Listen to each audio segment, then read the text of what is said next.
बिस्मिल्लाहिर्रहमानिर्रहीम। मन अराद अन यअलम मा लहु इंदल्लाह जल्ल ज़िक्रुहु फल्यंजुर मा लिल्लाहि अज़्ज़ व जल्ल इंदहु।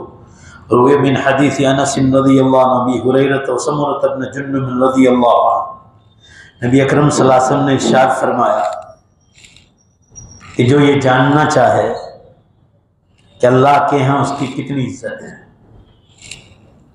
ध्यान दो, अल्लाह के यहाँ उसकी कितनी इज्जत है। अगर कोई शख्स ये जानना चाहे तो वो ये देखकर अंदाजा कर ले कि उसके दिल में अल्लाह का कितना लिहाज और इज्जत है, यानी वो अल्लाह के हुक्म किस तरह जिंदगी में है। उसकी जिंदगी, नमाज हो, रोजा हो, मालदार है तो ज़कात हो, मालदार है तो हज हो, मालदार हो तो कुर्बानी हो, फिर ज़िक्रुल्लाह, दुरूद शरीफ, इस्तिग़फ़ार, दुआएं, बंदों का हक, माँ बाप, बीवी, बच्चे, रिश्तेदार, मामू, खाला, फूफी, ये तमाम रिश्तेदार या ससुराली रिश्तेदार, इन तमाम के साथ अल्लाह के हुक्म के मुताबिक जिंदगी गुजार रहा है तो आपके दिल में अल्लाह की इज्जत है, तो समझ लो कि अल्लाह के यहाँ भी आपकी इज्जत है। ये दलील है इस बात। इसका खुलासा ये है कि आदमी अल्लाह के हुक्म भी पूरे कर रहा है और बंदों के हुक्म भी पूरे कर रहा है, तो समझ लो कि अल्लाह के यहाँ उसकी इज्जत है।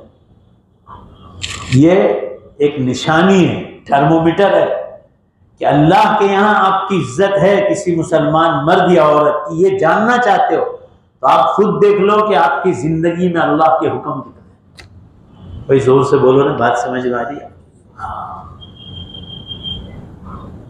ऑटोमेटिक समझ जाएगा आदमी कि मेरी अल्लाह के यहाँ कितनी इज्जत है। और जिंदगी में पासो लिहाज नहीं। मिसाल के तौर पर सब आमाल कर रहे हैं मगर आप लोगों का हक मारते हैं। जैसे आम आदत है, किसी के पास उधार लिया, फिर यही नीयत होती है कि इसको देना नहीं, तो अल्लाह की यहाँ की कोई इज्जत नहीं।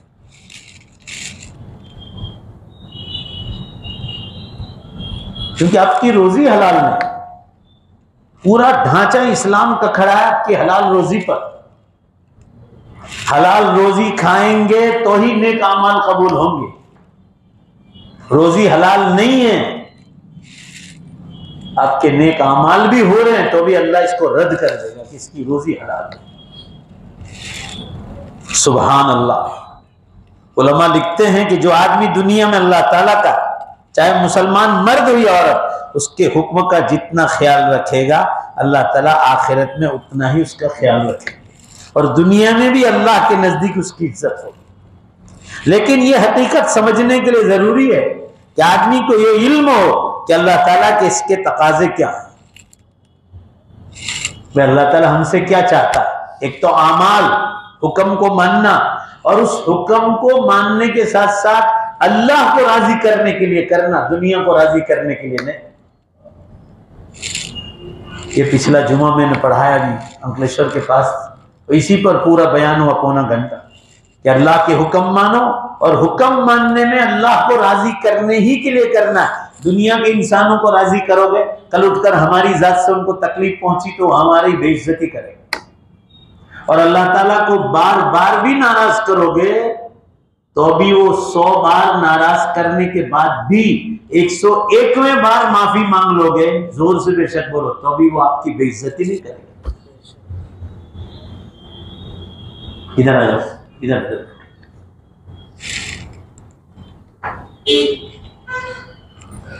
जो आदमी अपनी जिंदगी से मुताल्लिक अल्लाह ताला और रसूलुल्लाह सल्लल्लाहु अलैहि वसल्लम के इरशादात और फरमुदात का इल्म रखता और फिर उन पर अमल करने के सिलसिले में किसी नए और पुरानी तहजीब और किसी मजहबी दुनिया और परस्त इंसान से मुतासिर होने वाला नहीं, यानी दुनिया के कल्चर से वो मुतासिर ना हो, किसी की गाड़ी से, किसी के बंगले से, किसी के पैसों से, किसी इंसान से वो मुतासिर ना हो। वो हमेशा ये ध्यान रखता है कि मेरी जिंदगी अल्लाह के हुक्म पर है या नहीं।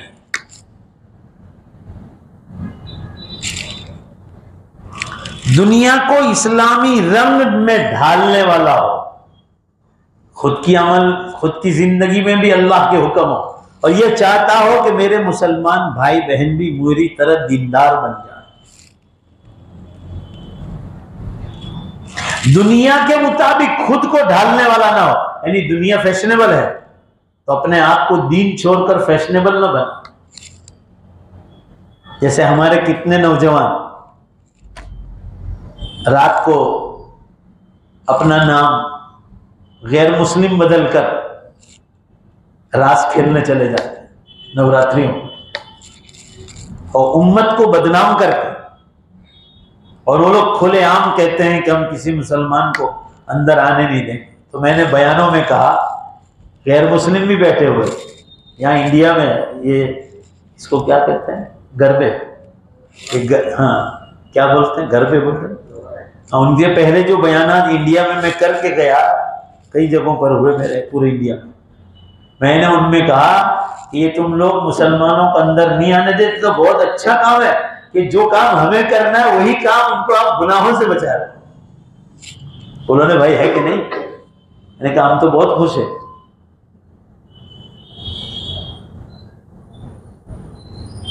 अगर ये कितने दुख की बात है कि मुसलमान अपना नाम चेंज करके, समझे आप, रात के अंधेरों में किसी और का कार्ड देकर भीड़ में थमा के अंदर घुस जाते,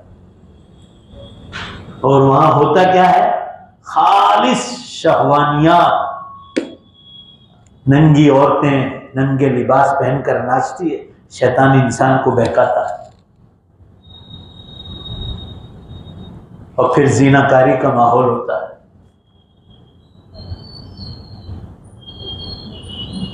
यही चीज है कि इंसान दूसरों को दीन में ढाल दे। अल्लाह के यहां अगर आपकी इज्जत है तो हुजूर सल्लल्लाहु अलैहि वसल्लम फरमाए, तुम खुद देख लो कि आपके दिल में अल्लाह की इज्जत कितनी, अल्लाह के हुक्म की कितनी इज्जत है, तो इंसान ऐसे गुनाह नहीं कर सकता।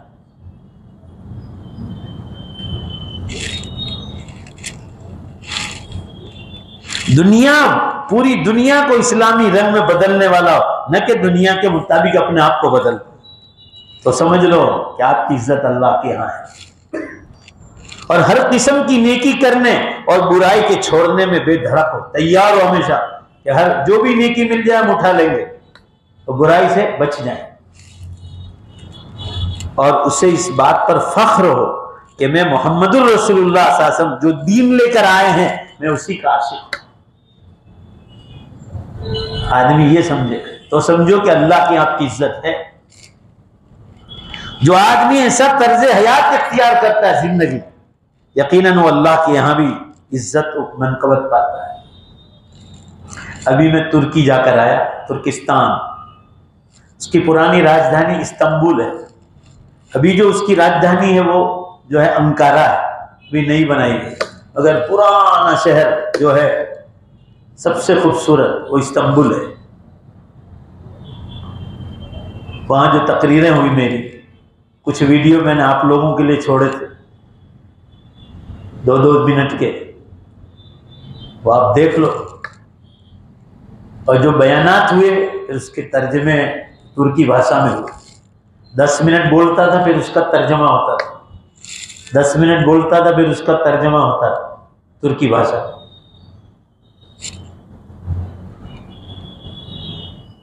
वो लोग पूरा तुर्किस्तान देखो, चंद मुसलमानों को छोड़कर अपने आप को ईसाई जैसा बनाकर, आपको पता ही नहीं चलेगा कि ये मुसलमान।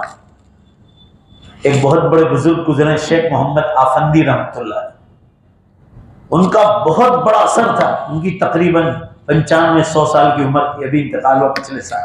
2 लाख आदमी उनके जनाजे में थे। खुद तैयब उर्दुगान जो वक्त का बादशाह है वो भी उनके जनाजे में शरीक हुआ था, और जनाजा उठाया था उन्होंने अपने हाथ से। उनके दीदार करने हो तो आपको कांच में से लाइन लगानी पड़ती थी, इतनी ज्यादा वहां की पब्लिक उनको मानने वाली। उन्होंने मेहनत की तो एक महदूद तबके में अच्छा असर आया, अगर चूंकि तैयब उर्दुगान से पहले जो बादशाह था उसका नाम मुसलमान था, मगर वो हकीकत में अंदर से ईसाई था, पूरा कल्चर ईसाई बना दिया था। हमारी तरह मदरसों में छोटे छोटे जो मकतब महल्ले महल्ले होते हैं ना, ये मकतब का निज़ाम नहीं। स्कूलों में थोड़ा सा कुरान पढ़ा दिया जाता है, मदरसे हैं, मगर हमारी तरह गांव गांव महल्ले महल्ले है मदरसे हैं, उसमें कोई शक नहीं। कुछ दारुल भी हैं। अगर हमारे इंडिया में, पाकिस्तान में जैसे हमारे मदरसों का रौब है उम्मत पर, और उसके असरात हैं, उलमा के जो जुमा के बयानात होते हैं यहाँ, जिससे उम्मत पर असर है, जो पूरा साल दिन सुनकर जो यहाँ दाढ़ियां, टोपियां, अरबी ड्रेस, कुर्ता पायजामा नजर आता है। मैंने एक मस्जिद में तकरीर की, एक मस्जिद में तकरीबन 2000 आदमी होंगे, उसमें मुश्किल से मुझे एक आदमी दाढ़ी वाला नजर आया, तो अभी बिल्कुल बुढ़ा है। इमामों का यह हाल है कि कोट पैंट और टाई में रहते, दाढ़ी बिल्कुल क्लीन शेव। आपको मस्जिद में वो इमाम आता है ना, तो आपको पता ही नहीं चलेगा कि वो ये इमाम आ रहा है। कल्चर पूरा ढाल दिया ईसाइयों की इज्जत का।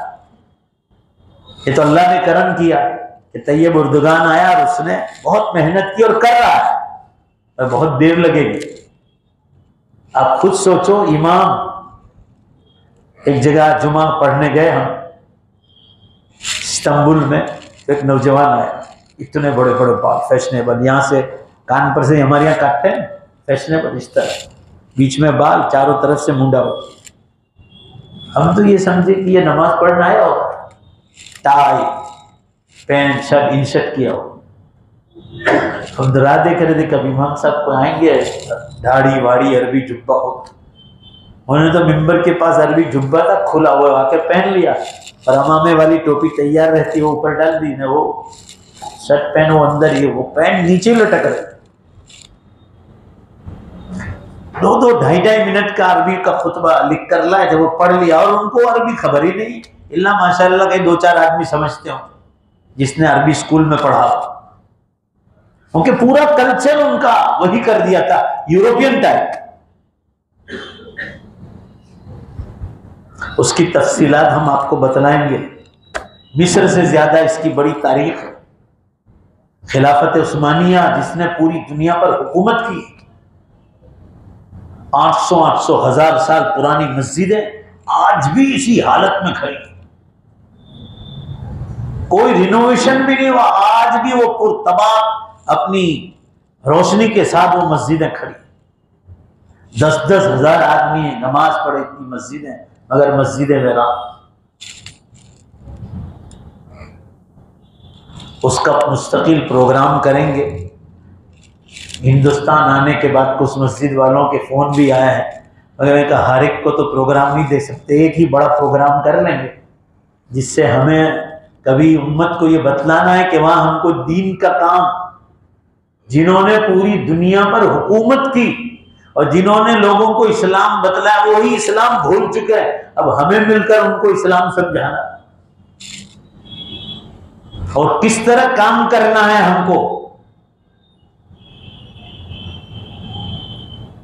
हमारे पास असबाब हैं तो दीन वहां किस तरह फैलाना है, असबाब नहीं है तो तुर्किस्तान जाने के रास्ते किस तरह हैं और किस तरह वहां दीन का काम किया जा सकता है।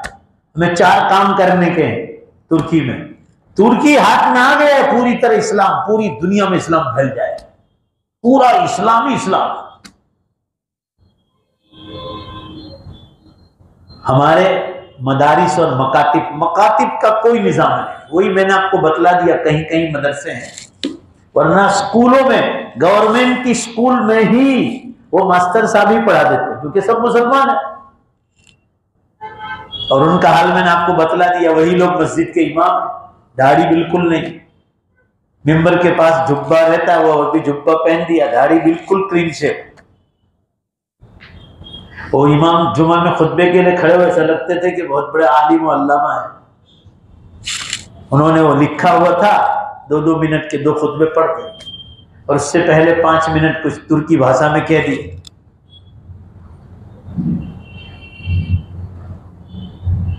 तो हुजूर सल्लल्लाहु अलैहि वसल्लम की हदीस ये बतला रही है कि अल्लाह जो रब्बुल आलमीन है, उनकी निगाह में हर मुसलमान की क्या कीमत है। तो अल्लाह हुजूर सल्लल्लाहु अलैहि वसल्लम फरमा रहे, तुम अपने दिल में देख लो कि अल्लाह की इज्जत तुम्हारे दिल में कितनी। भाई बात बोलो ना, जोर से समझ में आ रही है? हमारी जिंदगियों में अल्लाह के अहकाम कितने हैं, तो आदमी खुद समझ जाएगा कि अल्लाह की हमारी कितनी इज्जत है। बस हम जैसे अमाल करेंगे, जोर से बेशक बोलो, उतनी हमारी अल्लाह के यहाँ इज्जत हो। जिंदगियों में अमाल और अहकाम नहीं है तो अल्लाह के चाहे आप करोड़पति नहीं, अरबपति बन जाओ, कोई चीज नहीं। मैं तुर्की से इंग्लैंड आ रहा था, मेरी सीट के बाजू में दो मियाँ बीवी थे। उनकी बीवी बिल्कुल कोने पे बैठी थी, वो मियाँ साहब जो थे मेरे साथ बैठे थे। इंग्लैंड में उनके बड़े बड़े कारोबार थे, यानी यहाँ के हिसाब से, मैं इंडिया के हिसाब से बात कर रहा हूँ। वो अरबपति थे, करोड़पति नहीं, करोड़ से भी आगे। वो मुझे कहने लगे कि मौलाना, मैंने बहुत मार खाई मालो दौलत में, इसका क्या सबब हो सकता है?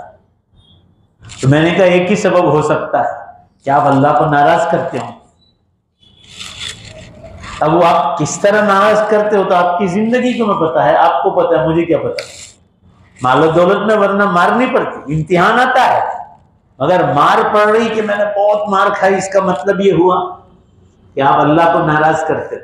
तो फिर धीमे रह के बहुत देर के बाद कहा कि हाँ, मेरी इतनी बड़ी होटल है जिसमें एक ही वक्त में सैकड़ों आदमी खाना खाते, सैकड़ों का, मैं उसमें शराब बेचता था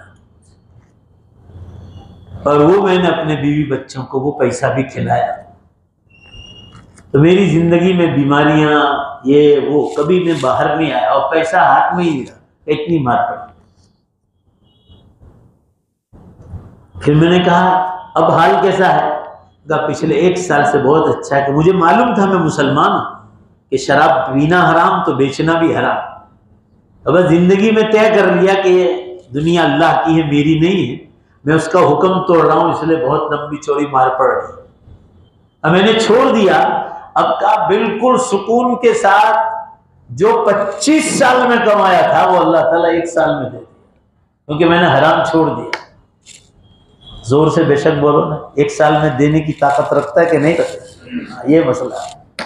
हर मुसलमान ये चाहे कि मेरी अल्लाह के यहाँ कितनी इज्जत है, तो आदमी ये देख ले कि मेरे दिल में अल्लाह की कितनी इज्जत है, उसके हुक्म की कितनी इज्जत है।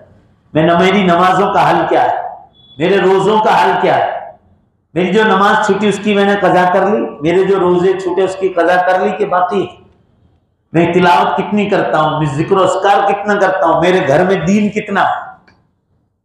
तो समझ लो कि अल्लाह की अपनी कितनी इज्जत। कोई फरिश्ता आकर कहेगा नहीं, आदमी खुद देख ले कि मेरी इज्जत कितनी।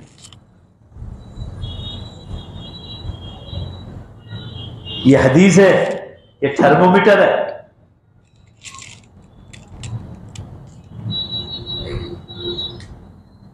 आदमी दुआ मांगे तो ये भी मांगे कि अल्लाह आपके यहां मुझे इज्जत नसीब फरमा, दुआओं में भी मांगे। और ये भी दुआ मांगे कि तेरे नेक बंदों की जियारत भी ख्वाब में बता दे कि तेरे नेक बंदे कौन हैं, जिनकी इज्जत है तेरे यहाँ, तो वो भी अल्लाह ताला ख्वाब में बतलाए। और अपनी इज्जत खुद की करवानी है रब्बुल आलमीन के सामने, तो अपनी जिंदगियों में अल्लाह के हुक्म आए। ये थर्मोमीटर है, जरा जोर से बोलो एक बार, ये क्या है? हाँ, इससे आदमी पहचान लेगा कि मेरी अल्लाह की कितनी इज्जत है। आगे की हदीस देखो, हज़रत आयशा रज़ियल्लाहु तआला इरशाद फरमाती है, रसूलुल्लाह सल्लल्लाहु अलैहि वसल्लम ने इरशाद फरमाया, जिसने लोगों को नाराज करके अल्लाह को राजी किया। ये देख लो, ध्यान से सुनो, जिन्होंने लोगों को नाराज करके, जोर से बोलो, किसको राजी किया? अल्लाह को राजी किया। अल्लाह उसे लोगों से काफी हो जाता है, यानी ऐसे आदमी के लिए अल्लाह खुद ही काफी हो जाता है, फिर लोग की परवाह नहीं करता। लेकिन जिसने लोगों को राजी करने के लिए अल्लाह को नाराज कर, जैसे दुनिया की वाहवाह कराते हैं कि मेरे यहाँ शादी में इतने आदमियों ने खाना खाया, मेरे घर शादी से पहले गरबे नचवाए मैंने, लोग वाहवाह करेंगे। शराब बराबर चली शादियों में, अगली रात लोग बहुत नाचे, मेरे घर पर डीजे हुए जिसमें जवान लड़के लड़कियां खूब नाची। तो अब क्या किया मालूम है? लोगों को खुश करने के लिए भाई धीमे से मत बोलो, पूरी दुनिया सुन रही, जोर से बोलो। किसको नाराज किया? अल्लाह को नाराज किया। देख लिया? अब आप समझ लो आपकी कोई इज्जत नहीं अल्लाह की। अभी आपको सब छूट है, आप दुनिया में कर सकते हैं, मगर आखिरत में वो पकड़ेगा मरने के बाद।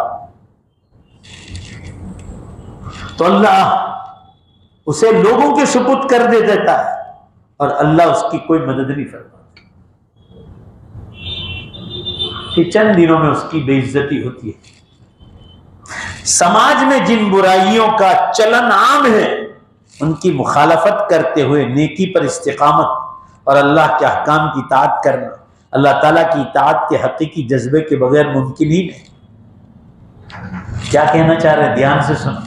समाज में जिन बुराइयों का चलन आम है, हर गुनाह आम है, उनकी मुखालफत करके, उन बुराइयों की मुखालफत, उन पर नेकियों पर कायम रहना और अल्लाह के हुक्मों की इताअत करना अल्लाह के इताअत के हकीकी जज्बे के बगैर ये चीज आसान नहीं। यही वजह है कि लोगों की बड़ी तादाद जो बुराई, गुनाह और मुआशरती खराबियों से अपने दामन बचाना चाहते हैं, लेकिन बुराई करने वालों का मुकाबला करने की हिम्मत नहीं रखते, नतीजतन वो भी बुराइयों के कीचड़ में फंस जाते हैं कि लोग क्या कहेंगे, लोग क्या कहेंगे, लोग क्या कहेंगे। देखा देखी करते हैं ना लोग। शादियों में खाना खिलाते हैं तो मर्द औरतों के बीच में पर्दा नहीं करते, डीजे बजाते हैं कि भाई उनके यहाँ डीजे आए तो अपने यहाँ भी कहो बैंड बाजे बन लो। मुसलमान देखो ना आप लेके निकलते हैं घोड़े पर। फरमाया उनमें हिम्मत नहीं है, वो ये सोचते हैं कि लोग क्या कहेंगे। कितना मालदार था और जो वरघोड़ा नहीं निकाला। फरमाया ऐसे आदमी की अल्लाह के यहाँ कोई इज्जत नहीं। इसीलिए अल्लाह ताला ने क्या फरमाया कुरान पाक में, ऐसे लोग हक व बातिल का फर्क नहीं कर सकते, सच क्या है गलत क्या उसका फर्क नहीं समझ, यानी अल्लाह ताला उनसे ये सलाहियत खींच लेता है। अल्लाह ताला का इरशाद है, युजाहिदून फी सबीलिल्लाह वला यखाफून लौमत लाइम। वो अल्लाह के रास्ते में बराबर मेहनत करते हैं, अल्लाह के हुक्म फैलाने में मेहनत करते हैं और किसी बुराई करने वाले की बुराई की परवाह नहीं करते कि कोई क्या कहेगा। किसी बुराई करने वाले की बुराई की परवाह नहीं करते। मुसलमान को चाहिए कि जिस चीज को वो शरीयत समझता है लोगों का लिहाज किए बगैर उस शरीयत पर अमल करे। लोग क्या कहेंगे वो नहीं देखना। हज़रत उस्मान बिन मज़ून रज़ी अल्लाह अन्हु एक गैर मुस्लिम बादशाह को ईमान की दावत देने के लिए गए, तो बाद नए मुसलमान थे, नए नए मुसलमान उनसे कहने लगे कि आपका पायजामा बहुत ऊंचा है और आप बादशाह के दरबार में जा रहे हैं, वहां बादशाह के दरबारी जो है सब गैर मुस्लिम आपका मजाक उड़ाएंगे, आपका पायजामा बहुत ऊंचा है। क्या बेहतरीन जवाब दिया। जवाब तो सुना। फरमाया कि बादशाह या उसके चाहने वाले मेरी मजाक करे ये बर्दाश्त कर सकता हूं, मगर रसूलुल्लाह के सुन्नत की मेरे हाथ से मजाक हो ये मुझे बर्दाश्त नहीं। ये ईमान बोलता था। तो फिर मेरा ईमान लाने का मतलब क्या? मैंने जितनी नमाजें पढ़ी तुर्की में 5 वक्त की जमात के साथ, अल्हम्दुलिल्लाह कोई भी इमाम देखा मैंने उनका पैंट नीचे लटक रहा, पूरा पांव बिल्कुल नीचे। मैंने वीडियो बाज इमामों से मैंने उतारे हैं, तो मैंने मांगे हैं, मेरे जो खादिम लगाए थे वहाँ बुलाने वालों ने, उसका नाम मोहम्मद कासिम था।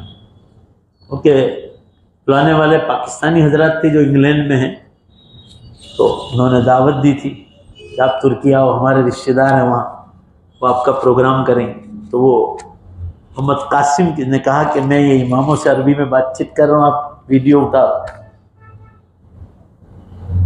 तो फिर मैं आपको सब तफसील बतलाऊंगा जब इसका मुस्तकिल प्रोग्राम करेंगे। मैंने कहा कि हमारे इंडिया में हम गैर मुस्लिमीन हुकूमत के हाथ नीचे इस्लाम पर हैं, हमारे मुसल्ली कोई बगैर दाढ़ी वाले को खड़ा नहीं कर सकते, ऐसा ईमान है हमारे। भाई जोर से बोलो ना, है कि नहीं? मैं कहा पेंट आपका नीचे लटक रहा है, मैं कहा गुस्ताखी की माफी चाहता हूं, इसबालुल इज़ार हराम है, और वो भी नमाज की हालत में। फिर मैंने उनसे ये भी पूछा कि आपने ये क़िराअत इतना बेहतरीन, आप कुरान बहुत बेहतरीन पढ़ते, इसमें कोई शक नहीं, कुरान पर मेहनत हो रही है, बहुत बेहतरीन कुरान, समझने वाले का कलेजा फाड़ दे, मगर वही बात, सुन्नतों का एहतमाम नहीं। तो मैंने आपको कहा ना, इससे पहले जो बादशाह था वो ईसाई था, यानी हुकूमत की तरफ से पाबंदी थी, मदारिस की, फुना अंदर खाने मेहनत करते थे मुसलमान। हाँ, वही मुस्तफ़ा कमाल पाशा।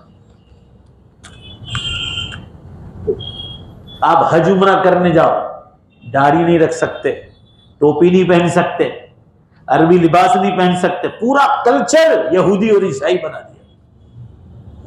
आप सोचो, मस्जिद ब्लू मॉस्क जिसमें 20,000 के करीब उसके सहन के साथ आदमी नमाज पढ़ सकते हैं, हो सकता है मेरे अंदाजे में कम हो, मगर ज्यादा भी हो सकता है। इतनी बड़ी मस्जिद में मुश्किल से 20,000, 2-3 आदमी की दाढ़ी हो भी, बिल्कुल बूढ़ा आदमी नजर आई। कोई होगा कोई जवान तो बाहर से घूमने वाले बहुत आते। इतना है कि तैयब उर्दुगान के आने के बाद अल्हम्दुलिल्लाह सुम्मा अल्हम्दुलिल्लाह, हर मस्जिद में जो घूमने फिरने के लिए लोग निकलते हैं, हर मस्जिद में उनको पैसे देकर कुरान और हदीस के तर्जमे करने वाले मस्जिदों में खड़े रखते हैं। उसमें औरतें भी हैं, मर्द भी है। दूसरी साइड जो गैर मुस्लिम उन मस्जिदों को देखने आते हैं, उनको इस्लाम समझाया जाता है, और उसका अल्हम्दुलिल्लाह बहुत असर हुआ। इंडिया के कुछ नौजवान वहाँ स्टूडेंट भी हैं, दावत के काम से भी जुड़े हुए हैं, दाई हजरात भी है, उलमा भी वहाँ पहुँचे हैं कि बहुत बड़ा मैदान है काम करना। रोजाना वो कहते हैं कि सैकड़ों आदमी जो बाहर से आते हैं वो ईमान कबूल करके यहाँ से जाते हैं। हर मस्जिद में ये इंतजाम है। मैंने एक मस्जिद का वीडियो भेजा था, एक लड़की जो है वो ईसाई को इस्लाम कबूल करवा रही उसको, और फिर वो, क्योंकि मुझे आगे जाना था मेरे प्रोग्राम में, वो इस्लाम कबूल करके वहां से निकलता है। भाई जरा जोर से बोलो ने, बात समझ में आ रही? मगर ये चीज आज हमारे अंदर नहीं। हम लोगों का हाल तो ऐसा है कि हमें अपने मुसलमानों को अमाल के लिए दावत देना, हम उसमें सुस्त हैं। असली तुर्कों में ईमान कमजोर है। ये तैयब उर्दुगान ने बाहर से लोगों को बुलाया है, वो लोग ये मेहनत कर रहे हैं। न तैयब उर्दुगान भी तुर्की मुसलमानों पर मेहनत कर रहे हैं, उसमें कोई मदारिस की इजाज़त दे दी, दावत व तबलीग को आम इजाज़त दे दी, आम इजाज़त। हमारी जमातें भी जा रही हैं, अगर ज़्यादा तादाद में पहुँचने की ज़रूरत है, दावत को मजबूत करने की बहुत ज़रूरत है। खानकाही निज़ाम भी शुरू हो गए सब जगह, उसके असरात एक ही इलाके में थे। शेख मोहम्मद आफंदी रहमतुल्लाह अलैह जो थे, बहुत बड़े बुजुर्ग थे, अभी भी बहुत सारे काबिरीन हैं वहाँ, मगर वो पिछले बादशाह ने उनको काम करने नहीं दिया। किताबें इस्लामी चुपचाप छाप के हम लोग मदरसे में पढ़ते थे तरकेसर में, तो तुर्किस्तान से किताबें मुफ्त में आती थी, वो चुपचाप भेजते थे। अब प्रेस खुल गए, सब आम हो गया है। मैं यही समझाना चाह रहा हूं कि दुनिया का बादशाह भी हो, वो चाहे नाराज हो जाए, अगर जोर से बोलो अल्लाह नाराज होना नहीं चाहिए, तो समझ लो कि आपकी अल्लाह क्या इज्जत है। इंशाअल्लाह अज़ीज़ आइंदा, अभी मुझे भी बहुत थकान रहती सफ़रों की, क्योंकि वहाँ का टाइम सोने का और यहाँ का टाइम अलग रहता था। अभी आज पहली मजलिस है, इसलिए हमने आधा घंटा किया। इंशाअल्लाह अज़ीज़ मशवरा करके एक बड़ा प्रोग्राम कर लेंगे। हर मस्जिद को तो अलग अलग प्रोग्राम नहीं दे सकते। 3-4 जगह से फ़ोन आ चुके हैं सूरत शहर से कि सफ़र के हालात तुर्किस्तान के हम सुनना चाहते हैं, तो मशवरा करेंगे इंशाअल्लाह। उसके बाद कोई जगह एक मुकर्रर करेंगे और वहीं सब एक ही बार हो जाएगा।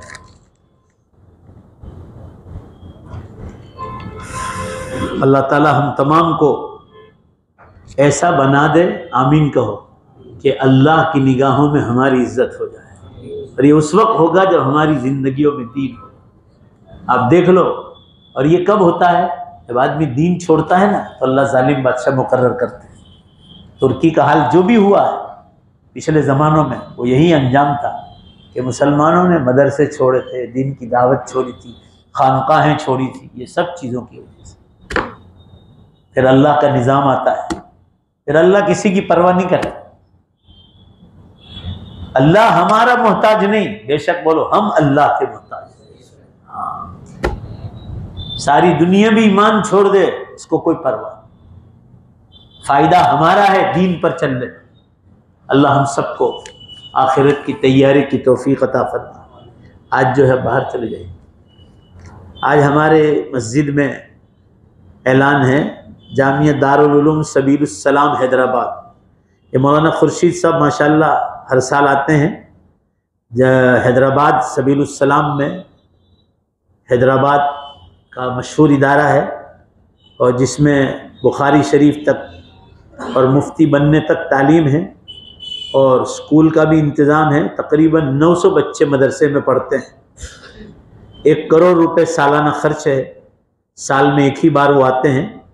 इस वक्त दारुल में एक पानी की बोरिंग की ज़रूरत है और उनके पास शहर की, सूरत शहर की भी तस्दीक़ात हैं और हज़रत मुफ्ती अहमद खानपुरी साहब दामत बरकातुहुम की भी तस्दीक़ है और भी हज़रत मुफ्ती साहब जो हैं मुफ्ती अहमद खानपुरी साहब इस इदारे के शूरा के मेंबर भी हैं। अल्लाह ताला शानहू से आप तमाम हजरात को इस मदरसे में लिल्लाह ज़कात खैरात से मदरसे को आप दिल खोल कर नवाजते जाएँ। दुरूद शरीफ पढ़ ले, दुआ कर। बिस्मिल्लाहिर्रहमानिर्रहीम, अल्हम्दुलिल्लाहि रब्बिल आलमीन वल आक़िबतुल मुत्तक़ीन वस्सलातु वस्सलामु अला खैरि ख़ल्क़िही मुहम्मदिन व आलिहि व अस्हाबिहि अजमईन।